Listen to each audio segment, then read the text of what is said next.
ஆண்டவராகிய இயேசு கிறிஸ்துவின் நாமத்தினாலே உங்களுக்கு என் அன்பின் வாழ்த்துக்களை தெரிவித்துக் கொள்கிறோம். கடந்த நாட்களிலே நாம் கிறிஸ்துவின் அன்பை பற்றி நாம் தியானித்து வருகிறோம். கிறிஸ்துவின் அன்பு ஒரு மனிதனுக்குள்ளே இருக்கும் பொழுது அவனுடைய பண்புகள் எப்படி இருக்கும் நம்ம ஒவ்வொரு தலைப்பின் கீழே நம்ம பார்த்துட்டு வரோம். அன்பு நீடிய சாந்தம் உள்ளது அப்படிங்கிறத நம்ம முதல்ல தியானித்தோம். அதில் மோசையினுடைய வாழ்க்கையின் மூலமாக அவன் எப்படி சாந்த குணம் உள்ளவனாக இருந்தான், ஜனங்களை எப்படி வழி நடத்தினா, அவனுக்குள்ளே அந்த கிறிஸ்துவின் அன்பு எப்படி செயல்பட்டது அப்படிங்கிறத நம்ம தியானித்தோம். அடுத்தது பார்த்திங்கன்னா, அன்பு தயவுள்ளது. ஒரு பரிசுத்தமாக ஒரு மனிதன் வாழணும் அப்படின்னா கர்த்தருடைய தயவும் மனிதனுடைய தயவும் தேவை. அதற்கு உதாரணமாய் வாழ்ந்த தானியேலை பற்றி நம்ம பார்த்தோம். இந்த நாளில் ஒரு மனிதனுக்குள்ளே கிறிஸ்துவின் அன்பு இருக்கிறது அப்படிங்கிறதுக்கு அடையாளமாக நம்ம பார்க்க போகிறது அன்புக்கு பொறாமை இல்லை. இன்றைய காலகட்டத்தில் எல்லா உயிரினங்களுடைய வாழ்க்கையிலும் நீங்கள் பார்த்தோம்னா பொறாமை குணம் இல்லாமல் இருக்காது. எல்லா சின்ன குழந்தையாக இருந்தாலும் சரி, உயிரினங்களாக இருந்தாலும் சரி, சின்னதாக அதனுடைய பொறாமை குணத்தை வெளிப்படுத்த தான் செய்யுது. ஆனால் அன்புக்கு பொறாமை இல்லை அப்படின்னு எப்படி நம்ம பார்க்க போகிறோம் அப்படின்னா, 2 நண்பர்களுடைய வாழ்க்கையிலிருந்து தான் நம்ம இன்றைய நாளில் தியானிக்க போகிறோம். அன்புக்கு பொறாமை இல்லை அப்படின்னா, அதாவது 2 நண்பர்கள் எப்படி உண்மையாக ஒருத்தருக்கு ஒருத்தர் உண்மையாக அன்பு செய்து வாழ்ந்தார்கள் அப்படிங்கிறத நம்ம பார்க்க போகிறோம். சவுல் ராஜா அப்படின்னு ஒருத்தர் இருந்தார். அவருடைய மகன் யோனத்தான். இப்போ அரசனுடைய பையன் இல்லையா, அவன் அவனுக்கு ஒரு நண்பன் இருந்தான். அவன் பேர் தாவீது. அவன் யாருன்னு பார்த்தீங்கன்னா, ஆடுகளை மேய்த்து கொண்டிருந்தவன். இவங்க 2 பேர்த்துக்கிட்டே எப்படி நட்பு வருது அப்படின்னு பார்த்தோம். கோலியாத் என்ப ஒரு ராட்சதன் இவங்க நாட்டுக்கு எதிராக சண்டை போட வரும்போது தாவீது என்ன செய்கிறான்னு அவனை கொன்று தன்னுடைய தேசத்தை காப்பாற்றுறான். அதன் மூலமாக அவன் அரண்மனையில் அவன் வேலைக்கு வரான். அப்படி வரும் பொழுது அங்கே இருக்கிற சவுல் ராஜாவுடைய மகனுக்கும் தாவீதுக்கும் நட்பு ஏற்படுகிறது. அந்த நட்பு எப்படி இருந்துச்சு அப்படின்னு சொல்லி நம்ம பார்த்தோம்னா, 1 சாமுவேல் 18ஆம் அதிகாரத்தில் 4வது வசனத்தில் யோனத்தான் எப்படி தன்னுடைய நண்பனை சிநேகித்தான் அப்படிங்கிறத சொல்லியிருக்கு. யோனத்தான் தாவீதை தன் ஆத்துமாவை போல சிநேகித்ததினால் அவனும் இவனும் உடன்படிக்கை பண்ணி கொண்டார்கள்.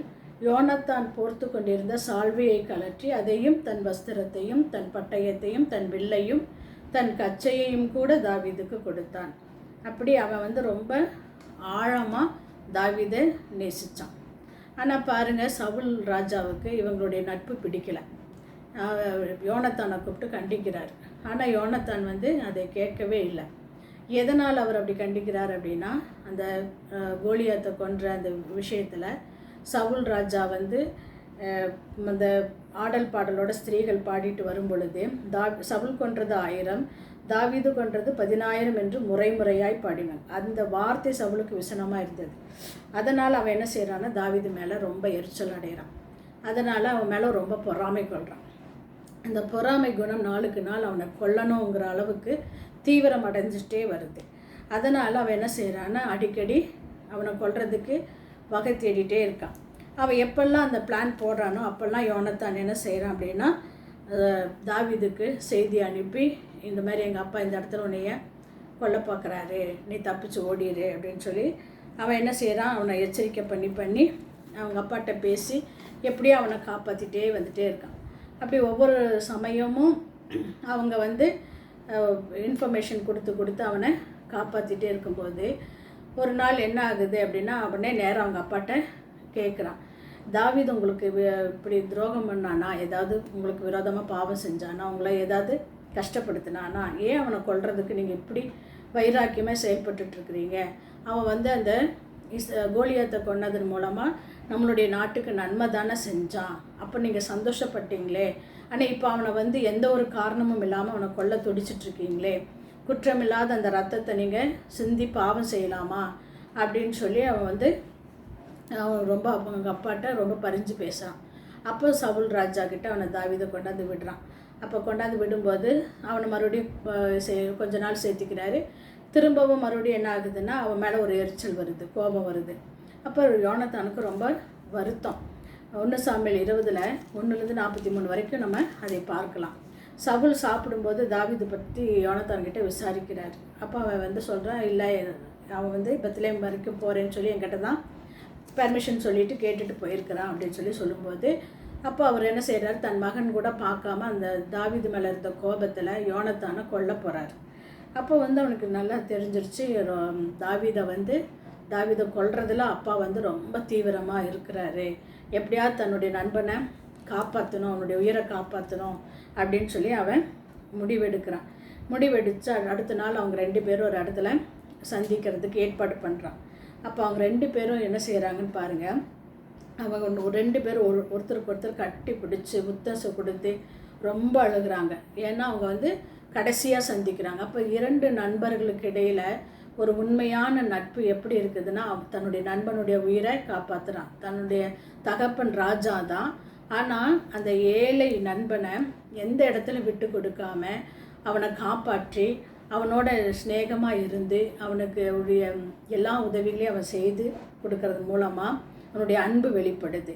அப்போ பாருங்கள், அந்த அன்பு நிமித்தமாக அவனுடைய உயிரை காப்பாற்றி அவனோட ஒரு உடன்படிக்கையும் பண்ணுறான்.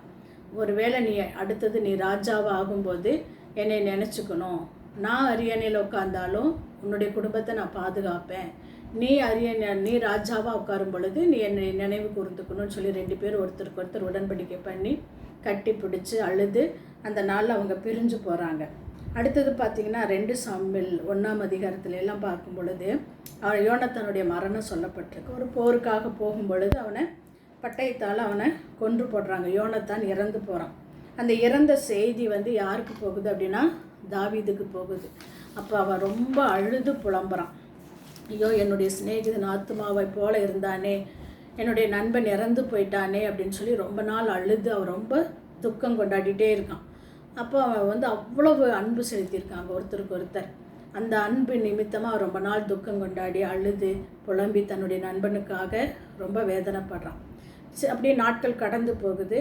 அப்படியே காட்சிகள் மாறுது. இப்போ யோனத்தான் இளவரசனாக இருந்தான். ஆனால் இப்போ அவங்க சவுல் இறந்ததுக்கப்புறம், யோனத்தான் இறந்ததுக்கப்புறம் மறுபடியும் நிறைய சண்டைகள், நிறைய பிரச்சனைகள் எல்லாம் தாண்டி தாவீது இப்போ ராஜாவாக வராரு. அப்போ ராஜாவாக அபிஷேகம் பண்ணப்படும் பொழுது அவங்க என்ன செய்கிறான் அப்படின்னா, அவனுக்கு 30 வயசு, 40 வருஷம் அந்த இஸ்ரவேல் நாட்டை அவன் ராஜ்யபாரம் பண்ணுறான். ஆனால் அவன் எப்படி ராஜ்யபாரம் பண்ணான்னா, எல்லா ஜனத்திற்கும் நியாயமாகவும் நீதியாகவும் அவன் அரசாட்சி செய்தான் அப்படின்னு சொல்லி நம்ம பார்க்குறோம். யோனத்தானுக்கு ஒரு குமாரன் இருந்தான். ஒரு சண்டையில் அவனுடைய எல்லா வீட்டு ஆட்கள் எல்லாம் ஓடி போகும் பொழுது ஒரு குழந்தை தூக்கிட்டு போகிறாங்க. அந்த குழந்தை கீழே விழுந்து முடமாக்கி போகுது. அந்த குழந்தை ஒரு வேலைக்காரன் எடுத்து வளர்த்திட்டு இருக்கான்.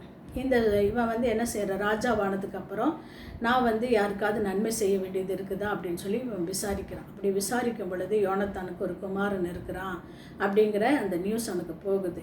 அப்படி போகும்போது அந்த வேலைக்காரனை அனுப்பி அவனுடைய மகனை கொண்டுட்டு வர சொல்லி கேட்குறாங்க.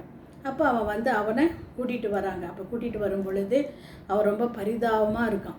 அவனுடைய கோலம் பார்க்கும் பொழுது அவனுக்கு ரொம்ப பரிதாபம் இருக்கு. ஐயோ, என்னுடைய ஃப்ரெண்டோட பையன் இவ்வளோ மோசமாக இருக்கான்னு சொல்லி அவன் மேலே ரொம்ப அன்பு செலுத்தி வருத்தப்பட்டு அவனுக்கு என்ன செய்கிறான், தன்னுடைய ராஜ அரண்மனையில் கூட்டிகிட்டு போய் தன்னுடைய மகனை போல் அவனை தன்னுடைய டைனிங் டேபிளில் அவனை உட்கார வச்சு சாப்பிட்டு தனக்கு இணையாக அவனை நடத்துகிறான்.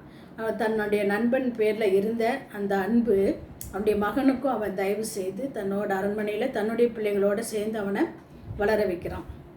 இந்த இந்த இந்த செய்தி நமக்கு என்ன சொல்லுது அப்படின்னா, உண்மையான அன்பு நண்பர்களுக்கு இடையே இருக்கும் பொழுது அது பொறாமைப்படாது.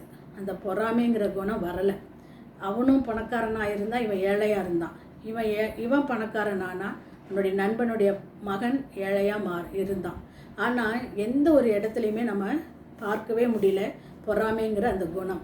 இதுதான் அந்த உண்மையான நட்பு. ஒருத்தர் உயர்வு அடையும் பொழுது அவனை கீழே தள்ளுறதுக்கும் தள்ளுறதை பார்த்து சந்தோஷப்படுறதும் அந்த பொறாமையினுடைய குணம். அந்த பொறாமை குணம் தாவீதின் இடத்திலும் இல்லை, யோனத்தான் இடத்திலும் இல்லை. 2 பேருமே உண்மையான நட்பாக இருந்தாங்க. அந்த நட்பின் பலன் பார்த்திங்கன்னா, ஒருவருக்கொருவர் தயவு காட்டி ஒருவருக்கொருவர் அந்த உண்மையான அன்பில் வாழ்ந்து அவங்களும் கடவுளுடைய நாமத்தை மகிமைப்படுத்தக்கூடிய மகனாக தாவீது வாழ்ந்தான். இந்த உண்மையான நட்பில் பொறாமை இருக்கக்கூடாது. அதுதான் உண்மையான அன்பு. அந்த கிறிஸ்துவின் அன்பு பொறாமை கொள்ளாது அப்படிங்கிறது தான் இந்த நண்பர்களுடைய கதையின் மூலமாக நாம் அறிந்து கொள்ளலாம். அப்போ ஒரு மனிதனுடைய வாழ்க்கையில் கிறிஸ்துவின் அன்பு வரும் பொழுது அவன் நீடிய சாந்தமுள்ளவனாக இருக்கிறான், தயவுள்ளவனாக இருக்கான், பொறாமைப்படாதவனாக இருக்கான். இந்த நாளின் செய்தி, பொறாமை யார் மீது நம்ம பொறாமைப்படக்கூடாது அப்படிங்கிறத நமக்கு காட்டுது. யார் பொறாமை குணம் இல்லாமல் இருக்கிறாங்களோ அவங்கக்கிட்ட கிறிஸ்துவின் அன்பு இருக்குது அப்படிங்கிறத நம்ம இந்த நண்பர்கள் மூலமாக இந்த நாளில் நம்ம தெரிந்து கொண்டோம். இந்த நம்மளுடைய வாழ்க்கையில் நம்ம கடைபிடித்து வாழும் பொழுது அந்த கிறிஸ்துவின் அன்பு நம்மிலும் வெளிப்படும் என்பதை இந்த சத்தியத்தின் மூலமாக நாம் அறிந்து கொள்ளலாம். இந்த பொறாமை குணம் நம்மக்கிட்ட இருக்கக்கூடாது அப்படிங்கிறதுக்காக நம்ம ஜெபிக்க போகிறோம். துதிகளின் மத்தியில் வாசம் செய்யுங்கள் அன்பின் ஆண்டவரே, துதிக்கிறோம், ஸ்தோத்தரிக்கிறோம். இந்த அருமையான நாளிலும் கேட்ட செய்திக்காய் ஸ்தோத்திரம் கர்த்தாவே. அன்புக்கு பொறாமை இல்லை என்ற செய்தியின் மூலமாக ஆண்டவரே, தாவீது, யோனத்தான் வாழ்க்கையிலே அவர்கள் உண்மையான நட்போடு பொறாமை இல்லாமல் ஒருவருக்கொருவர் தயவாய் இருந்து ஆண்டவரே அந்த கிறிஸ்துவின் அன்பை எப்படி வெளிப்படுத்தி காண்பித்தார்களோ அந்த அன்பு எங்கள் வாழ்க்கையிலும் காணப்பட நாங்களும் யார் மீதும் பொறாமை இல்லாமல் உண்மையான அன்பை செலுத்த கிறிஸ்துவின் அன்பை நாங்களும் வெளிப்படுத்தக்கூடியவர்களாய் வாழ கர்த்தர் எங்களுக்கு கிருபை பாராட்டும்படியாக நாங்கள் ஜெபிக்கிறோம். முற்றிலுமாய் உங்களுடைய சமூகத்தில் எங்களை தாழ்த்தி ஒப்பு கொடுக்கிறோம். ஆண்டவரே, இந்த செய்தியை ஆசீர்வதிங்க. கேட்கிறவர்களுடைய உள்ளத்திலே அப்பா நீர்க்கிரியை செய்யும்படியாக நாங்கள் ஜெபிக்கிறோம். கர்த்தர் தாமே தொடர்ந்து எங்களை கரம்பிடித்து நடத்துங்க. இயேசு கிறிஸ்துவின் நாமத்தில் இந்த ஜெபத்தை ஏறெடுக்கிறோம் எங்கள் ஜீவனுள்ள நல்ல பிதாவே, ஆமென்.